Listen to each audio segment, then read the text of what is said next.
আপনাদের সকলকে স্বাগত জানাই আমাদের এই চ্যানেলে। আর আপনারা দেখছেন হোয়াট এভার মাইন্ড ওয়ান্স।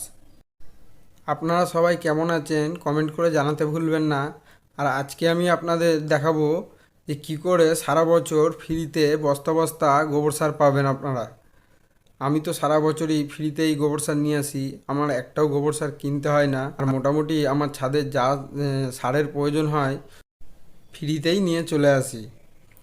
আর দেখুন এই যে সেই সার, আমার গোবর সার আমি নিয়ে এসে পুরো ছাদের উপরে বিছিয়ে দিয়েছি। 2-3 দিন ধরে আমি এটাকে রোদে ভালো করে শুকিয়ে নিচ্ছি।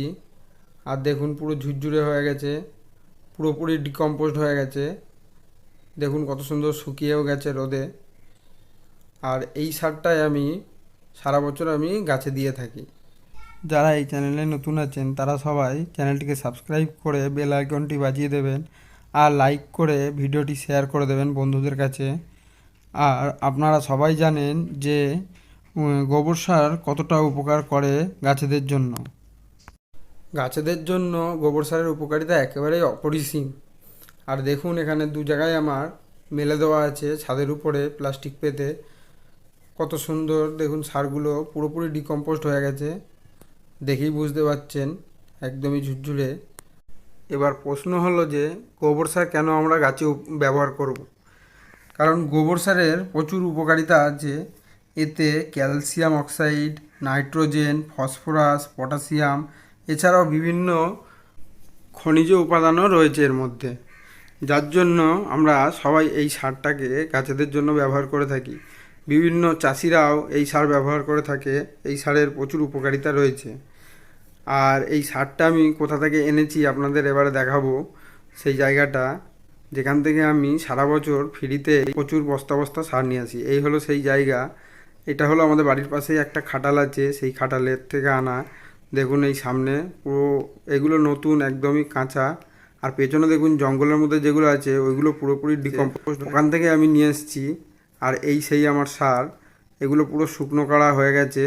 এবারে আপনারা কি করে বুঝবেন যে এই সারটা পুরোপুরি ডিকম্পোস্ট হয়েছে? যেমন দেখুন এই আমি হাত দিয়ে এগুলোকে গুঁড়ো করছি, পুরোপুরি একদম ঝুরঝুরে হয়ে যাচ্ছে, গুঁড়ো হয়ে পড়ে যাচ্ছে।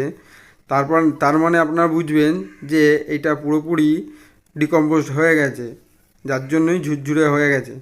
আর যদি এটা কাঁচা থেকে থাকে তাহলে দেখবেন যে এটা হাতে লেগে যাচ্ছে বা এরকম ঝুরঝুরে হচ্ছে না, বা একটা গন্ধ বার হয়। আর ডিকম্পোস্ট হয়ে গেলে পুরোপুরি গন্ধটাও দূর হয়ে যায়। আর একটা জিনিস হলো কি, যে ডিকম্পোস্ট না হলে সেটাকে গাছে প্রয়োগ করা যাবে না, কারণ কাঁচা থাকলে গাছের অনেক ক্ষতি হতে পারে। পুরোপুরি ডিকম্পোস্ট হওয়া তার জন্য খুবই জরুরি। আর এই যে আমি একখানা চালনি নিয়ে নিয়েছি, বাড়িতেই আমার ঝুড়ি ছিল একখানা, ওর মধ্যে সব ছোট ছোট ছিদ্র করা আছে, যার জন্য চালনি চেলে নিতে আমার খুবই সুবিধা হয়।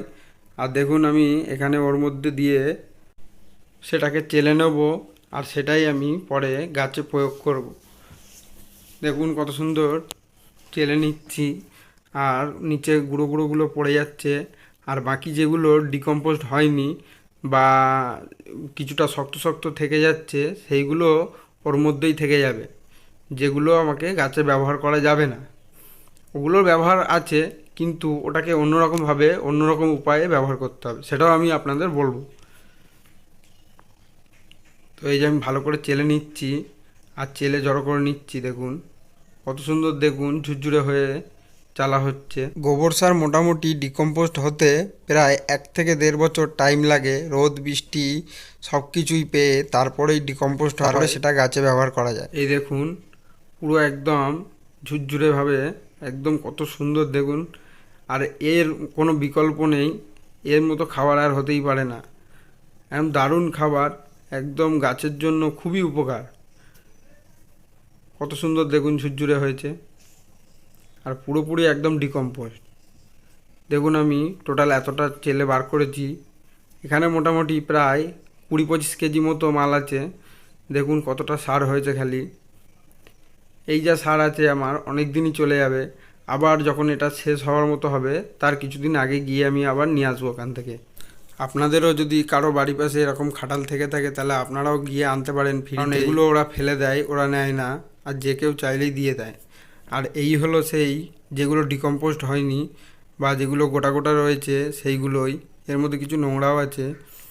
আর এইগুলোই আপনারা টবের মাটির নিচেও দিতে পারেন, দিয়ে ইউজ করতে পারেন, ওর মধ্যে গাছটা বসাতে পারেন। পরে জল দিতে দিতে ওগুলো আবার ফের ডিকম্পোস্ট হয়ে যায়।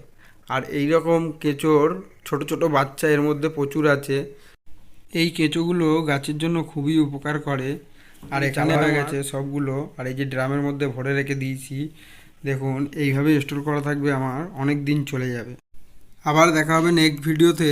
আপনারা সবাই ভালো থাকবেন, আজকের মতো এখানেই শেষ করলাম।